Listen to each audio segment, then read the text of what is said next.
We gonna talk about the movie Captain America Civil War. ये movie MCU यानी कि Marvel cinematic universe की 13th movie है। So without wasting time let's start the movie. इस कहानी की शुरुआत 1991 के साइबेरिया के एक हाइड्रा के बेस में होती है, जहां हमें दिखाया जाता है विंटर सोल्जर जो कि हाइड्रा के ही बेस के कुछ लोगों के कब्जे में होता है और अब उसका अपने शरीर पर कोई भी काबू नहीं होता। ये बात एक्चुअली उसी टाइम पीरियड की है जब हमने पहली बार Captain America the first Avenger देखी थी, जिसके अंदर एक रेल के अंदर आर्मिन जोला को पकड़ते टाइम वहां पर एक एक्सीडेंट के चलते पूरा का पूरा बकी बांस उस ट्रेन से नीचे गिर जाता है और तभी वहां पर हाइड्रा के कुछ लोग बकी बांस को कब्जे में लेकर उसका माइंड वॉश कर देते हैं और उसी सीन से ये सीन रिलेट करता है। उसी वक्त वहां पर हाइड्रा का एक एजेंट आकर एक सीक्रेट किताब में से कुछ ट्रिगर्ड वर्ड यूज करता है, जिसकी मदद से पूरा का पूरा विंटर सोल्जर यानी कि बकी बांस ट्रिगर्ड हो जाता है और अब हाइड्रा के लिए काम करना शुरू कर देता है। उसी मोमेंट पे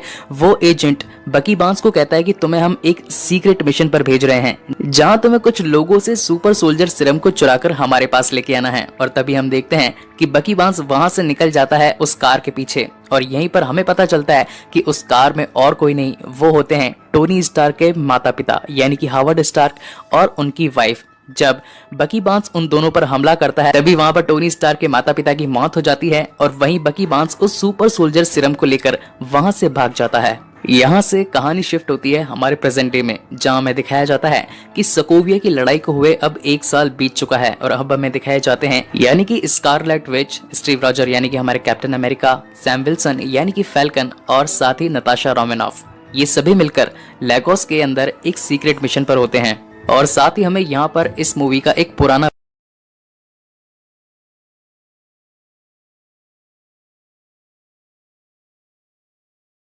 विलन भी इंट्रोड्यूस होता है। जैसा कि मैंने आपको कैप्टन अमेरिका विंटर सोल्जर के अंदर बताया था कि एंड के अंदर एजेंट रोमेलो जो कि उस बम धमाके के अंदर काफी बुरी तरीके से घायल हो चुका था, उसे भी हाइड्रा के कुछ लोग आकर अपने कब्जे में लेकर उसका माइंड वॉश करके उसमें कई सारी एबिलिटीज डाल देते हैं, जिसकी मदद से वो भी अब एक सीक्रेट मिशन पर होता है। और यहाँ हमें पता चलता है कि एजेंट रोमेलो कुछ बायोलॉजिकल वेपन को चुराकर लेगोस से भागने वाला होता है, लेकिन उसी बीच वहां पर कैप्टन अमेरिका और उसकी टीम आ जाती है एजेंट रोमेलो को रोकने के लिए। लेकिन उसी वक्त एजेंट रोमेलो एक चाल चलता है और अपने आप और साथ ही कैप्टन अमेरिका को बम से उड़ाने के लिए वहां पर एक वेपन एक्टिवेट कर देता है। लेकिन उसी वक्त वहां पर स्कारलेट आ जाती है और उस बम धमाके को वहीं पर रोक देती है। ऐसा लगता है कि मानो उसने समय को ही रोक दिया हो, लेकिन कैप्टन को बचाने के चक्कर में वो रोमेलो को एक दूसरी बिल्डिंग पर फेंक देती है और उस बिल्डिंग के अंदर बहुत ही बड़ा धमाका हो जाता है और उस धमाके की वजह से उस बिल्डिंग में मौजूद काफी सारे लोगों की जान चली जाती है। वहीं पर सीन चेंज होता है और हमें दिखाए जाते हैं थेडियस रोज जो कि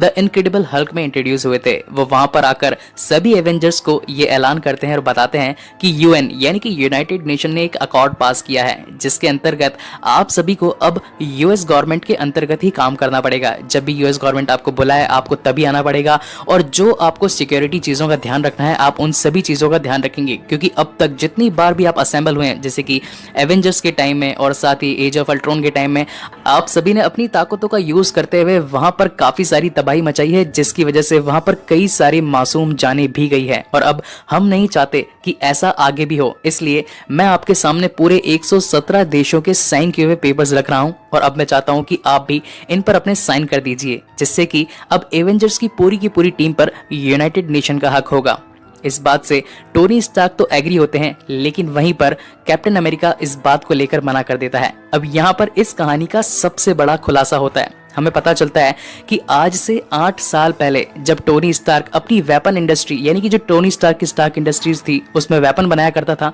तो उसी के वेपन से ही कई सारे देश एक दूसरे के ऊपर हमला किया करते थे और तभी टोनी स्टार्क ने ये डिसाइड किया था कि अब वो इन किसी भी हमलों यानी कि अब इन किसी भी वेपन्स को नहीं बनाएगा और साथ ही अब सभी देशों की भलाई के लिए काम करेगा। इसी के चलते टोनी स्टार्क वहां उस 117 साइन किए हुए पेपर्स पर भी साइन करने के लिए तैयार हो जाता है, लेकिन दूसरी तरफ कैप्टन अमेरिका वहां पर साइन करने से मना कर देता है और उसके पीछे रीजन ये होता है कि 1 साल पहले जब कैप्टन अमेरिका शील्ड के लिए काम किया करता था तब वहां पर कई सारे एजेंट हाइड्रा के भी थे। अब इस बात का वो कैसे भरोसा करे जब पूरे वर्ल्ड की सबसे सेफिएस्ट प्लेस यानी कि शील्ड ही जब सेफ नहीं है तो यहाँ के यूएस गवर्नमेंट कैसे सेफ रह सकती है। और इसी की वजह से कैप्टन अमेरिका के माइंड में ये होता है कि अगर हम भी इनके अंडर काम करने लग गए और अगर कोई बड़ी धमकी किसी बड़े दुश्मन की तरफ से हमें आएगी तो हम उसका सामना किस प्रकार करेंगे। इसी के चलते वहां पर कैप्टन अमेरिका उस 117 नेशंस वाले साइन किए हुए पेपर्स पर साइन नहीं करता और यूएस नेशन के अंदर काम करने के लिए मना कर देता है। और इसी बीच के अंदर यहाँ पर टकरार हो जाती है टोनी स्टार्क की टीम और साथ ही कैप्टन अमेरिका की टीम में। यहाँ से सीन शिफ्ट होता है वियाना की तरफ, जहाँ हमें दिखाया जाता है किंग तचाका जो कि वकांडा के सबसे बड़े राजा हैं और वो यूनाइटेड नेशन के अकॉर्ड्स को लेकर वहां सभी एवेंजर्स पर एक मीटिंग रख रहे होते हैं। लेकिन उसी मीटिंग के तहत वहां पर एक बहुत ही बड़ा एक्सप्लोजन हो जाता है और वहां पर उस बड़े से एक्सप्लोजन के चलते किंग तचाका की मौत हो जाती है। हालांकि जिसने ये एक्सप्लोजन किया था वो तो वहां से भाग जाता है, लेकिन उसने सेम कपड़े एकदम विंटर सोल्जर की तरह पहने होते हैं। तो वहीं पर किंग टचाका के बेटे किंग टिचाला यानी कि हमारे ब्लैक पैंथर, जिसका जिक्र हम आगे वाली मूवीज में जरूर करेंगे, वहां पर किंग टचाला को ये लगता है कि उस एक्सप्लोजन के अंदर वहां पर बकी बांस का हाथ हो सकता है और इसी वजह से उसे बकी बांस यानी कि विंटर सोल्जर पर काफी गुस्सा आ जाता है और वो उसके पीछे हाथ धोकर पड़ जाता है। उसी बीच वहां पर शैरन कार्टर कैप्टन अमेरिका से कहती है कि इस हादसे के चलते बकी बांस के पीछे पूरी की पूरी मिलिट्री फोर्स लग चुकी है और वो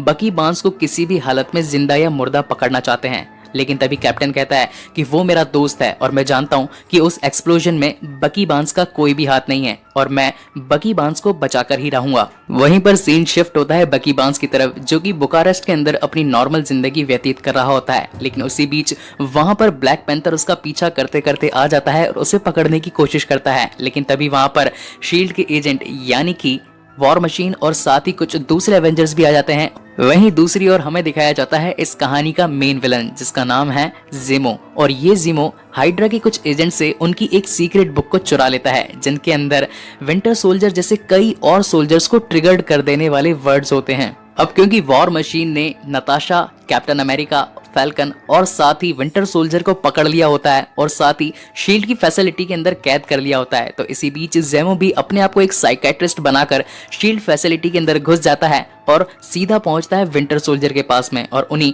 ट्रिगर्ड वर्ड का यूज करते हुए विंटर सोल्जर का माइंड डाइवर्ट कर देता है और उन्हें इन सब के बारे में भड़का देता है जो कि बाकी एवेंजर्स होते हैं। और इसी के चलते वहां से विंटर सोल्जर शील्ड फैसिलिटी से भाग निकलता है। जैसे ही बकी बांस वहां से निकलने की कोशिश करता है लेकिन उसी बीच वहां पर कैप्टन अमेरिका यानी कि हमारे स्टीव रॉजर्स पहुंच जाते हैं और साथ ही वो बकी बांस को वहां से निकलने में रोक लेते हैं। और तभी वहां पर कैप्टन उसे काफी समझाते हैं, अपनी भाषा में काफी उसे बोलते हैं, उसके साथ बातचीत करते हैं। तो उसी के बीच में वहां पर बकी बांस भी उनकी बातों पर विश्वास करने लग जाता है और तभी कैप्टन बकी से पूछते हैं कि आखिर ज़ेमो ने तुमसे क्या पूछा था। तब वहां पर बकी बांस स्टीव को बताता है कि ज़ेमो ने मुझसे 1991 की रिपोर्ट मांगने के लिए कहा था और साथ ही कि वहां पर स्टीव को बताता है कि ज़ेमो को मुझसे साइबेरिया की हाइड्रा बेस का पता चाहिए था जहां पर मेरे ही जैसे कई और विंटर सोल्जर्स भी रहते हैं। ये बात सुनकर कैप्टन अमेरिका यानी कि स्टीव रॉजर्स ये समझ जाता है कि ज़ेमो के पास में वो ट्रिगर्ड वर्ड की बुक है जिसकी मदद से वो बाकी सारे विंटर सोल्जर्स को अगर एक्टिवेट कर देगा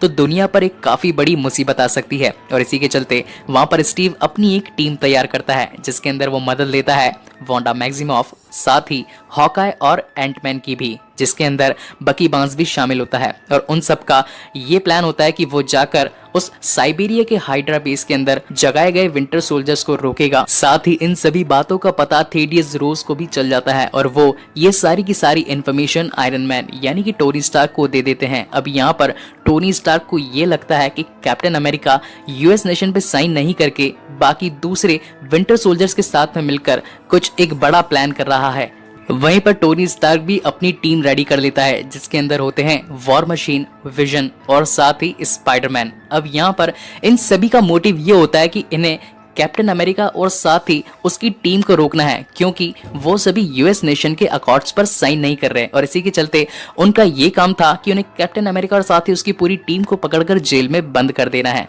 और वहीं पर हमें इस कहानी का सबसे शानदार सीन दिखाई देता है, जहां पर हम देखते हैं कि कैप्टन अमेरिका की पूरी टीम और साथ ही टोनी स्टार्क यानी कि आयरन मैन की पूरी टीम आमने सामने होती है। उन सभी के बीच में एक बहुत ही धाकड़ फाइट होती है। सभी एक दूसरे पर हावी होने की काफी कोशिश करते हैं और सभी के अंदर एक टक्कर का मुकाबला चल रहा होता है, लेकिन बाकी बची पूरी टीम को टोनी स्टार्क की टीम की मदद से जेल में डाल दिया जाता है। लेकिन इसी बीच वहां पर कैप्टन अमेरिका और बकी बार्न्स वहां से एक हेली कैरियर चुराकर वहां से साइबेरिया की ओर निकलना शुरू कर देते हैं और उन्हीं को रोकने के लिए वहां पर वॉर मशीन उनका पीछा करता है। लेकिन तभी वहां पर विजन वॉर मशीन पर अटैक कर देता है, जिसकी वजह से वॉर मशीन यानी कि जेम्स रोडी बहुत ही बुरी तरीके से घायल हो जाता है। अब क्योंकि टोनी स्टार्क कैप्टन अमेरिका की पूरी टीम को जेल में बंद कर देता है, तब उसे वहां पर रियलाइज होता है कि कैप्टन अमेरिका अपनी जगह पर सही था और साथ ही वो कैप्टन अमेरिका का पीछा करने के लिए उसी साइबेरिया की हाइड्रा के बेस लोकेशन पर पहुंचता है। जब टोनी हाइड्रा की बेस लोकेशन पर पहुंचता है तो वहां पर जीमो टोनी को एक पुरानी वीडियो क्लिप दिखाता है, जिसके अंदर ये होता है कि उसके माँ बाप का असली कातिल और कोई नहीं बल्कि विंटर सोल्जर यानी कि बकी बार्न्स है। इस बात से टोनी स्टार्क का दिमाग खराब हो जाता है और उसे बकी बार्न्स पर बहुत ही ज्यादा गुस्सा आ जाता है। लेकिन उसी वक्त वहां पर कैप्टन अमेरिका आ जाता है और टोनी स्टार्क को रोकने की कोशिश करता है और साथ ही उसे ये बताता है कि जब बकी बार्न्स ने तुम्हारे माँ बाप को मारा था तब वो अपने होशोहवास में नहीं था, उस पर पूरा कंट्रोल हाइड्रा के लोगों का था। बकी ने जानबूझकर तुम्हारे माता पिता को नहीं मारा, उसे तो ये भी पता नहीं था कि वो आखिरकार कर क्या रहा है। उस पर पूरा कंट्रोल हाइड्रा के ऊपर होने की वजह से उसे कुछ भी पता नहीं था और इसी की वजह से वो ये गलती कर बैठा। लेकिन अब टोनी स्टार्क ने अपने माता पिता को खोया था तो इसी की वजह से वो वहां पर बकी बार्न्स से लड़ने लगता है। लेकिन कैप्टन अपने दोस्त को बचाने के लिए वहां पर टोनी स्टार्क से लड़ने लगता है और वहीं पर हमें उन तीनों के बीच में एक शानदार फाइटिंग कॉम्बैट सीन देखने को मिलता है। लेकिन तभी वहां पर आयरन मैन अपनी यूनी बीम का यूज करते हुए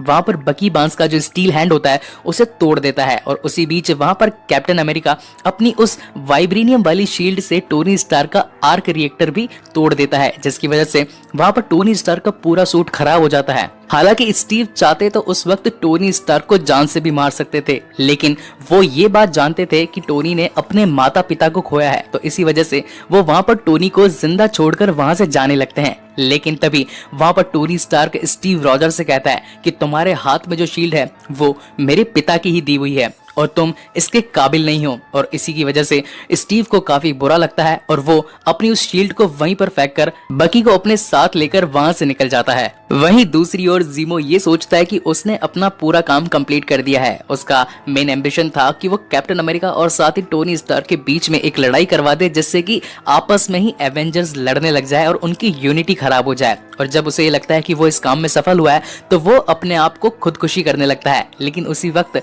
वहां पर ब्लैक पैंथर यानी कि किंग टिचाला आ जाता है और उसे खुदकुशी करने से रोक लेता है और साथ ही शील्ड फैसिलिटी में उसे कैद कर लेता है। और अब जीमो कम्प्लीटली शील्ड फैसिलिटी की निगाहों में था और वहीं पर हम ये देखते हैं कि टोनी स्टार्क अपने खास बेस्ट फ्रेंड जेम्स रोड को एक नई सर्जिकल इलेक्ट्रिक टांगे भी दे देता है, जिसकी मदद से अब फिर से जेम्स रोड अपनी चलने की शुरुआत स्टार्ट करता है। और वहीं पर सीन शिफ्ट होता है कैप्टन की तरफ, जो कि किंग टिचाला के साथ मिलकर अपने खास दोस्त बकी बार्न्स को वकांडा में ले जाकर क्रायोजेनिक स्लीप में डलवा देते हैं, जिससे वो अपनी बॉडी को फिर से रिकवर कर सके। और इसी के साथ ये मूवी यहीं पर खत्म होती है। इस मूवी के पोस्ट क्रेडिट सीन में हमें दिखाया जाता है टॉम हॉलैंड यानी कि हमारा न्यू स्पाइडरमैन, जिसे अब टोनी स्टार्क की तरफ से कुछ न्यू गैजेट्स मिलते हैं और साथ ही ये भी साफ हो जाता है कि ये स्पाइडरमैन होम कमिंग की शुरुआत है। सो गाइज, आपको ये वीडियो कैसे